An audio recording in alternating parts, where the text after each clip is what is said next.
Hello and welcome here. Blue Beetle was initially planned for HBO Max and as a part of the reboot of the DCEU, but developments at DC Studios that resulted in James Gunn and Peter Safran being given leadership roles once more made people wonder what Blue Beetle's future may involve. It also raised questions about the potential for teasers for more to be overlooked and go unmet. In Blue Beetle, Jamie Reyes' origin story is highlighted as he gains superpowers thanks to the Scarab and enters a superhero universe that is firmly rooted in the DC universe.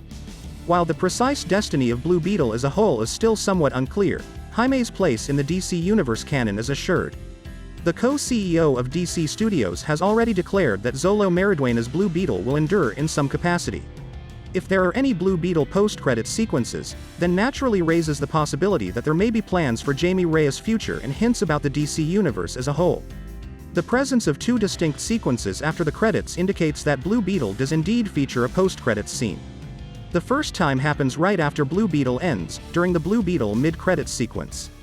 The very last line in the credits also includes another tag. The usage of the post-credits scenes from Blue Beetle is a continuation of DC movies participating in the greater Hollywood tradition of including future spoilers, extra jokes, and other surprises during the credits. Additionally, they encourage viewers to watch as the names of the directors, producers, writers, performers, visual effects creators, and other crew members are displayed.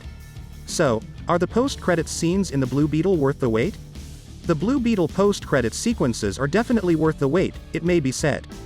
The mid-credits sequence is a more overt hint at the direction the series may take in a potential Blue Beetle 2 and may potentially tie in with other previously revealed DC Universe projects.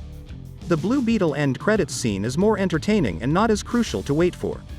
Contrary to Shazam 2's credits, which hinted at Shazam joining the Suicide Squad or Mr. Mind's reappearance, or Black Adam's post-credits tease of a Superman and Black Adam battle, Blue Beetle's mid-credits sequence may still function after the DC Universe reboots, making it worthwhile to see.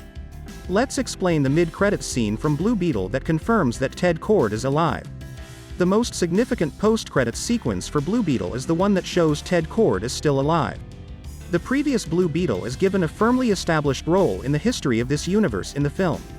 He was the CEO of Kord Industries before his unexplained disappearance, when Victoria Kord took control.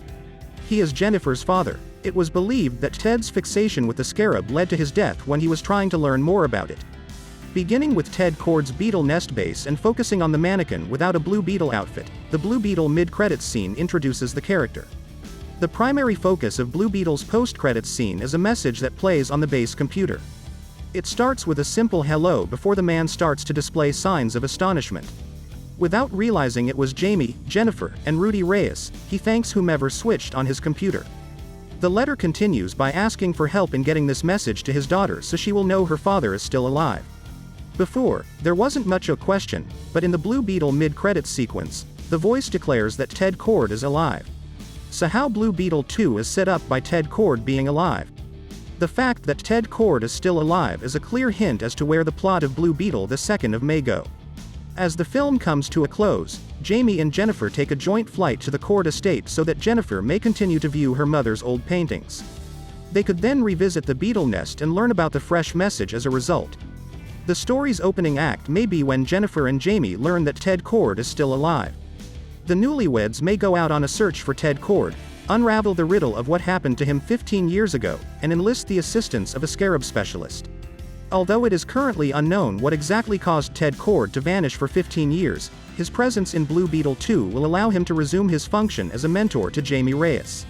Since Jamie Reyes became the Scarab's host, this dynamic has persisted throughout the comics.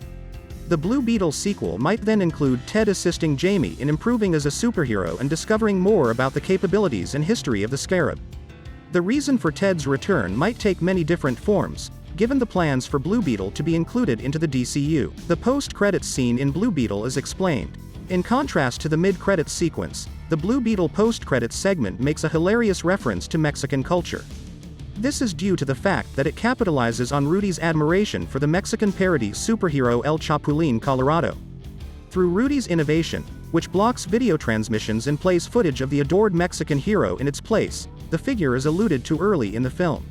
Roberto Gómez Bolaños invented El Chapulín Colorado in the 1970s, and he has since appeared in a number of live-action and animated shows.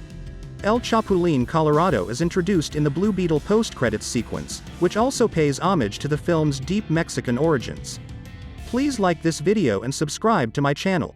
See you soon.